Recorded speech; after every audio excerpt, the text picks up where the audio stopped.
بسم اللہ الرحمن الرحیم نحمدہ ونصلی علی رسولہ الکریم اما بعد۔ اس وقت باقاعدہ کوئی بیان تو ہوتا نہیں ہے، لیکن چونکہ احباب شہر سے اور دور دور سے تشریف لاتے ہیں، اس لیے جو بات بھی اللہ تعالیٰ ذہن میں ڈال دیتے ہیں وہ بیان کر دی جاتی ہے، اور دین کی بات تو جب بھی کرو فائدہ ہی فائدہ ہے۔ دین کی بات تو ہر حال میں نافع اور مفید ہی ہے۔ اس وقت مجھے حضرت عمر رضی اللہ تعالیٰ عنہ کا ایک واقعہ بیان کرنا ہے، اور اس کے بعد ایک حضرت عبداللہ بن مبارک رحمۃ اللہ علیہ کا واقعہ بیان کرنا ہے۔ دونوں میں ہمارے لیے بڑا سبق ہے۔ حضرت عمر رضی اللہ تعالیٰ عنہ تو دوسرے خلیفہ راشد ہیں، اور اللہ پاک نے ان کے دور خلافت میں اسلام کو بڑا عروج عطا فرمایا۔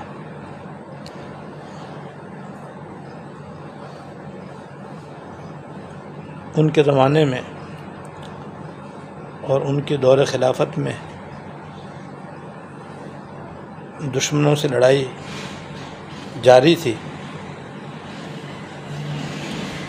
دشمنوں میں ایک کافر تھا ہرمزان، یہ بڑا بہادر جنگجو تھا، اور اس نے لڑائی میں مسلمانوں کو بہت زیادہ نقصان پہنچایا، لیکن گرفتار ہو گیا، اور گرفتار ہو کر کے حضرت عمر رضی اللہ تعالیٰ نے خدمت میں پیش کیا گیا اور بتا کہ یہ ہے حضرت ہرمزان، جس نے لڑائی میں مسلمانوں کو بہت ہی زیادہ نقصان پہنچایا ہے۔ تو حضرت نے اسلام کے قاعدے کے مطابق پہلے تو اس کے سامنے اسلام پیش کیا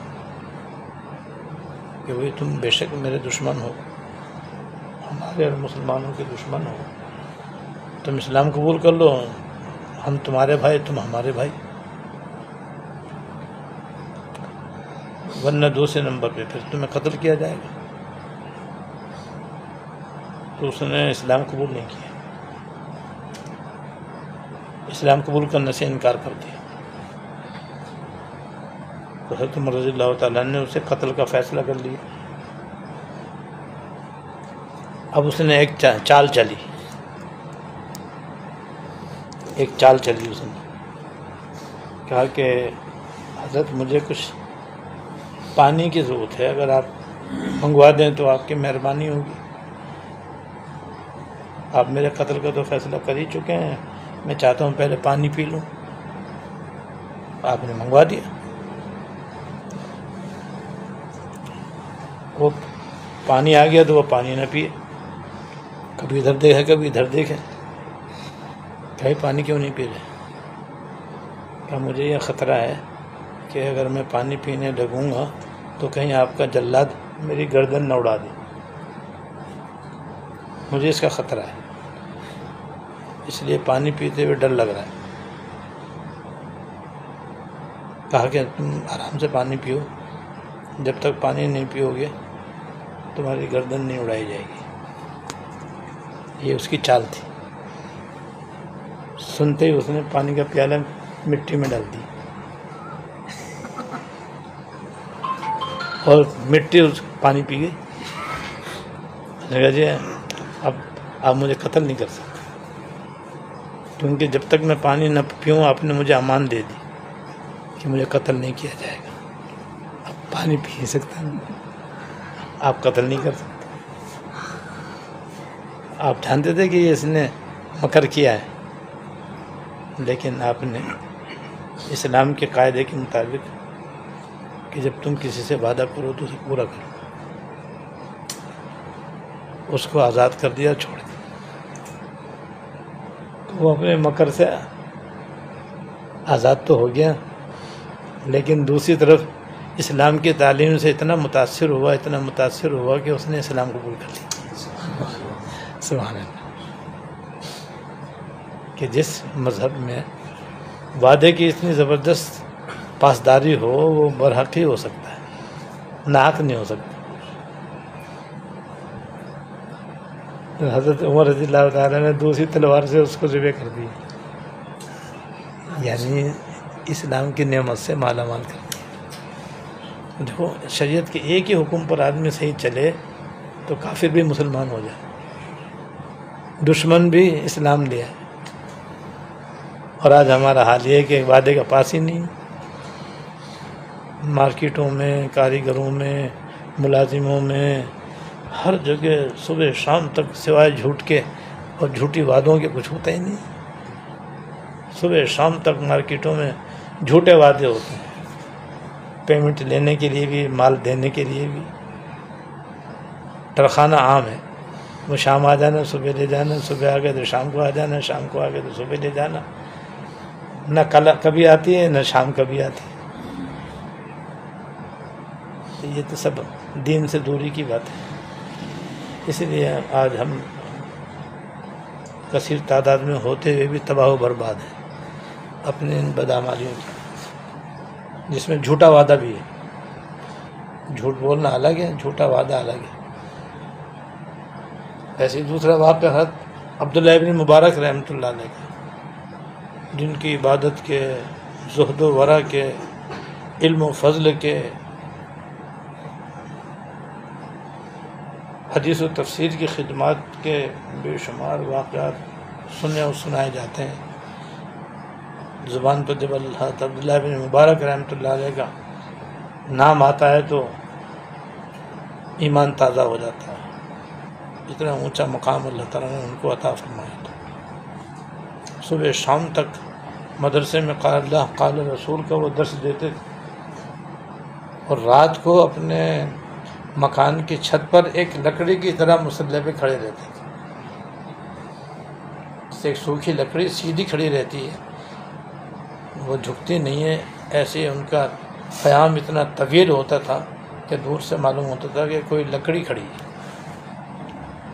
رات بھر مصلی پہ گزارتے تھے، دن بھر مدرسے میں قال اللہ قال رسول میں گزارتے تھے۔ ان کے زہد و ورع کے، ان کی عبادت کے بے شمار واقعات ہیں، لیکن آج ان کی عہد کے پاسداری کا قصہ آپ کو سناتا ہوں۔ جہاں وہ بڑے عابد و زاہد تھے، بڑے علامہ اور محقق مدقق، عالم فاضل تھے، فقیہ اور محدث تھے، بڑے زبردست بہادر بھی تھے۔ ان کے زمانے میں مسلمانوں کا رومیوں سے جہاد ہو رہا تھا۔ رومیوں سے مراد ہیں عیسائی، عیسائیوں کو رومی بھی کہتے ہیں۔ مسلمانوں کا ان سے جہاد ہو رہا تھا کیونکہ وہ اسلام کے عروج کا زمانہ ہے۔ تو یہ حضرت بھی جہاد میں باقاعدہ حصہ لیتے تھے، اور اس جہاد کے فضائل حاصل کرنے کے لیے شریک جہاد ہوتے تھے۔ تو حضرت ایک مرتبہ جہاد میں شریک تھے اور رومیوں سے لڑائی ہو رہی تھی۔ دوران لڑائی جو ان کے مقابلے پر عیسائی تھا، جو اپنی فوج کا سپہ سالار تھا، اس نے پیغام دیا حضرت عبداللہ بن مبارک رحمۃ اللہ علیہ،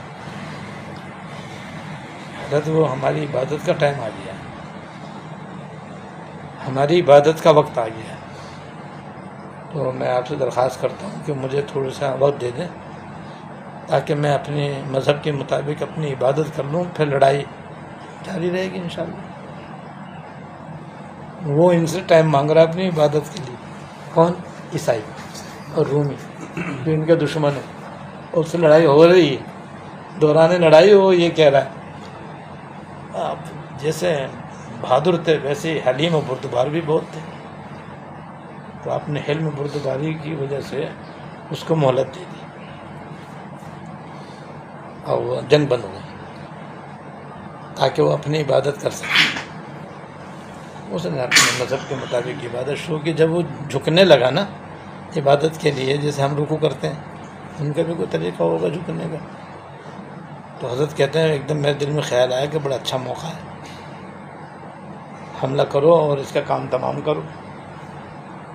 لیکن کہتے ہیں فوراً میرے ذہن میں یہ آیت آ گئی، اوفی بالعہد ان العہد کان مسئولا، عہد کر کے عہد کو پورا کرو، کیونکہ آخرت میں تم سے عہد کے بارے میں بھی باس پرس ہوگی. اوفوا بالعہد ان العہد کان مسئولا. تو کہتے میں ایک دم رک گیا. اللہ تعالیٰ کی یہ آیت تو مجھے عہد کی خلاف ورزی کرنے سے روک رہی ہے. لہذا میں بات آ گیا اور اس نے جناب اپنی عبادت مکمل کی تو اس کو بلایا اور پھر ساری بات اس کو سنا دی کہ تم نے مجھ سے وقت مانگا تھا، میں نے تم کو وقت دے دیا جو ایک طرح کا عہد ہے. پھر جب تم نے عبادت کے لیے گردن جھکائی تو مجھے یہ خیال آیا کہ میں تمہارا کام تمام کروں، لیکن پھر ایک دم یہ آیت میرے ذہن میں آ گئی اور اس نے مجھے تمہیں قتل کرنے سے روک دیا. یہ سب سنا دیا اس نے. سن کر اس کے دل پہ اتنا اثر ہوا کہ اس نے کلمہ پڑھ لیا. اس نے کہا کہ جو خدا اپنے دشمنوں کے معاملے میں اپنے دوستوں سے پکڑ کر سکتا ہے، باز پوز کر سکتا ہے، وہ سچا ہی ہو سکتا ہے، جھوٹا نہیں ہو سکتا. لہذا وہ ایک دم اس نے جنگ ختم اور مسلمان ہو گئے. آپ دیکھو آج عہد کرتے ہیں اور عہد توڑ دیتے ہیں، وعدہ کرتے ہیں، وعدہ توڑ دیتے ہیں، معاہدہ کرتے ہیں، اس کی خلاف ورزی کرتے ہیں. یہ چیز آج ہمارے اندر عام ہو گئی ہے اور ہمارے اسلاف میں دشمنوں کے ساتھ بھی یہ صورتحال. حضرت عمر رضی اللہ تعالیٰ نے پکے دشمن کو کس طریقے سے چھوڑ دیا. حضرت عبداللہ بن مبارک رحمۃ اللہ علیہ نے اس آیت کی وجہ سے اس کو قتل کرنے سے اپنے آپ کو روک لی. تو یہ باتیں اس زمانے میں قرآن و حدیث پر عمل تھا تو مسلمان دنیا کے اندر سربلند تھے اور ان کو عروج حاصل ہوا. اور جب سے ہم نے قرآن و حدیث کو چھوڑا ہے بس اب نام ہے ہمارے پاس کہ ہم مسلمان عبد الرحمن ہیں، عبد الرحیم ہیں، عبداللہ ہیں، عبد الستار ہیں، لیکن عمل نہیں ہے الا ماشاء اللہ. عمل کی طرف توجہ کرنی چاہیے. اللہ تعالیٰ مجھے بھی آپ کو بھی توفیق عمل عطا فرمائے.